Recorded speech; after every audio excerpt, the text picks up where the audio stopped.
Hari ini aku nak kongsi dengan korang tips memulakan novel dengan menggunakan teknik in medias res, iaitu memulakan cerita korang di tengah-tengah babak yang mendebarkan, mencemaskan atau mengerikan untuk menarik perhatian pembaca.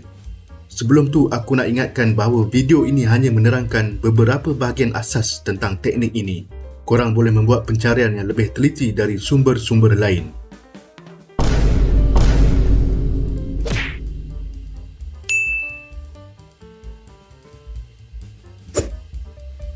Apa yang dimaksudkan dengan in medias res? Dalam Latin, ia bermaksud in the midst of things, atau dalam bahasa Melayunya, di tengah-tengah sesuatu perkara. Dalam konteks penulisan kreatif, ia bermaksud cerita yang bermula di tengah-tengah naratif, plot atau aksi di mana penulis membawa pembaca terus ke dalam babak penting tanpa pengenalan atau informasi kepada sesuatu cerita itu. Ianya sangat sesuai untuk digunakan dalam menulis genre thriller dan seram. Teknik ini boleh menarik minat dan perhatian pembaca dengan terus meletakkan mereka di tengah-tengah aksi dan ketegangan sesebuah babak. Antara contoh-contoh mudah ialah aksi kejar-mengejar dengan kereta, sekumpulan rakan-rakan menjumpai mayat di hutan, watak utama berada dalam sebuah bank apabila sekumpulan perompak tiba-tiba menyerbu premis tersebut, tersedar dari tidur dan terus diganggu hantu, dan bermacam-macam lagi. Tidak terkira banyaknya plot-plot yang anda boleh tulis. Mengapa kita perlu menggunakan in medias res untuk memulakan cerita? Pertama sekali, kita memulakan cerita dengan babak penting yang mempunyai pertaruhan yang tinggi. Apa yang dimaksudkan dengan pertaruhan tinggi ialah watak-watak perlu mencapai objektif dan dalam masa yang sama berisiko untuk kehilangan sesuatu yang penting jika mereka gagal dalam misi mereka. Sebagai contoh, novel thriller aksi aku sendiri iaitu Sabotage bermula dengan 4 sekawan sedang menunggu pembeli kokain di sebuah ladang kelapa sawit pada waktu malam. Mereka telah dijanjikan wang tunai sebanyak RM500,000. Salah seorang dari mereka langsung tidak tahu tentang rancangan 3 lagi rakannya yang membawa beg penuh berisi dadah itu. Keadaan menjadi lebih membimbangkan apabila rakan-rakannya menyerahkan pistol kepadanya dan disuruh berjaga-jaga untuk segala kemungkinan. Pertaruhan dalam babak ini sangat jelas: menjadi kaya atau hilang nyawa jika berlaku perkara yang tidak diingini. Itu mungkin ke? Seumur hidupnya, Siva tidak pernah melihat dadah tersebut di depan mata, kecuali dalam filem dan televisyen. Matanya membuntang luas apabila melihat isi kandungan beg gimnasium yang dipangku oleh Arman di tempat duduk belakang kereta. Sebab kedua, kenapa kita perlu gunakan teknik in medias res? Kita boleh melangkau bahagian penjelasan informasi watak-watak dan latar belakang yang boleh menyebabkan pembaca cepat bosan. Sebab ketiga, pembaca tidak memahami konteks penuh apa yang sedang berlaku, memprovok rasa curiga dan menarik minat mereka untuk mengetahui lebih lanjut lagi. Ada 2 jenis in medias res, iaitu linear dan bukan linear. Linear bermaksud jalan cerita bergerak secara terus, tiada peredaran masa sama ada ke depan atau ke belakang, dan tiada gimmick. Dalam contoh novel Sabotage aku tadi, selepas babak pembukaan 4 sekawan itu, plot bergerak terus ke depan seperti biasa hingga ke penghujung cerita. Pelbagai kejadian yang berlaku akibat dari perbuatan mereka di babak tersebut, sama ada secara langsung atau tidak langsung.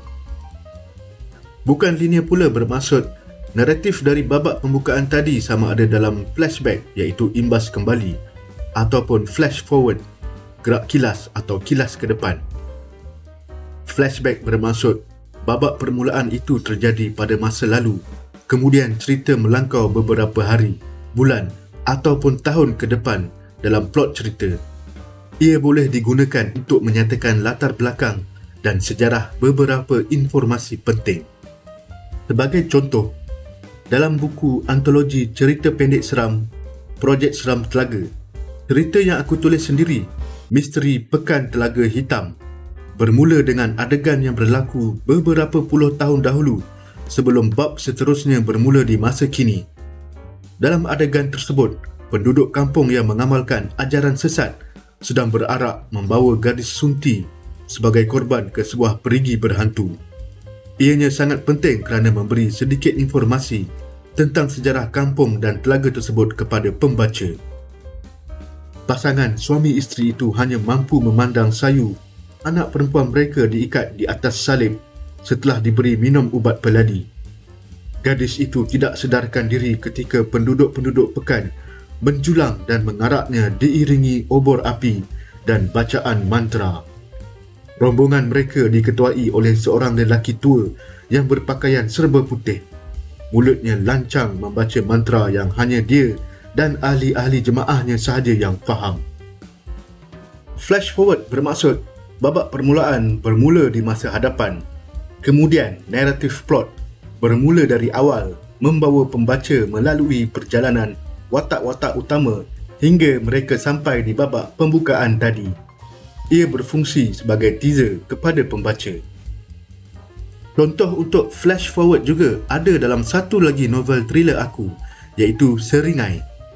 Bab pertama bermula beberapa puluh tahun di masa hadapan dalam dunia post-apokaliptik di mana manusia berperang dengan vampire. Kemudian bab seterusnya berpatah balik ke permulaan cerita. Watak-watak utama memulakan perjalanan mereka hingga mereka sampai di bahagian cerita dalam bab pertama tadi. Mentari terpacak di langit diiringi kepulan awan putih yang nampak seperti gula-gula kapas, berlatar belakangkan warna biru yang amat luas. Suhu ketika ini pada paras 27 darjah Celsius. Cuaca yang sangat terang ini sangat sesuai untuk operasi mencari dan menyelamat yang disertai oleh Eddie, Fikri dan Taufik. Ini kerana musuh mereka sangat takutkan sinar matahari dan boleh membawa maut. Sekarang mari kita lihat kelebihan dan kelemahan menggunakan teknik in medias res. Kelebihan, ia merupakan cangkuk yang berkesan untuk menarik minat dan perhatian pembaca. Seperti yang dinyatakan tadi, kita boleh melangkau bahagian pengenalan yang membosankan. Boleh beri sebab kepada pembaca untuk menyukai watak-watak dalam cerita kita dengan terus mempersembahkan mereka beraksi dalam babak yang tegang dan cemas. Pastikan mereka membuat keputusan dramatik yang mempunyai pertaruhan tinggi, menimbulkan pelbagai persoalan dan memprovok rasa ingin tahu di hati pembaca, membuatkan mereka akan membaca lebih lanjut lagi. Babak pertama sesebuah cerita itu akan menentukan tone dan mood genre yang kita cuba ketengahkan. Kelemahan menggunakan teknik in medias res pula. Kita perlu masukkan informasi dan latar belakang kemudiannya. Ini mungkin boleh menyebabkan pembaca berasa bosan jika terlalu banyak dan perlahan selepas mereka disajikan dengan pembukaan yang sangat menarik. Ia boleh mengelirukan pembaca, lebih-lebih lagi dengan jalan cerita bukan linear di mana mereka tidak dapat mengikut peredaran masa jika ditulis dengan kurang berkesan. Kekurangan konteks. Pastikan korang masukkan konteks yang mencukupi supaya pembaca boleh faham dengan apa yang sedang berlaku. Jadi, berhati-hati ketika menulis babak pembukaan novel dengan teknik in medias res ini. Jika ia berjaya dilaksanakan, hasilnya sangat menarik dan mampu menggarap minat pembaca hingga mereka ingin menghabiskan novel dengan secepat mungkin. Manakala pembukaan yang hambar dan membosankan akan membuatkan mereka berhenti membaca serta-merta. Sebelum tu, aku nak bagi tahu korang yang aku telah menulis 4 buah buku. Korang boleh mendapatkannya di kedai-kedai buku yang berhampiran atau beli terus secara online di link yang telah disediakan. Nantikan episod-episod tips menulis yang seterusnya. Aku akan beri lebih banyak lagi tips untuk membantu korang menulis. Bagi sesiapa yang belum subscribe channel kami, jangan lupa untuk subscribe, like, share, komen dan tekan butang loceng untuk notifikasi. Selamat mencuba tips daripada episod ini dan selamat menulis. Assalamualaikum dan salam sejahtera.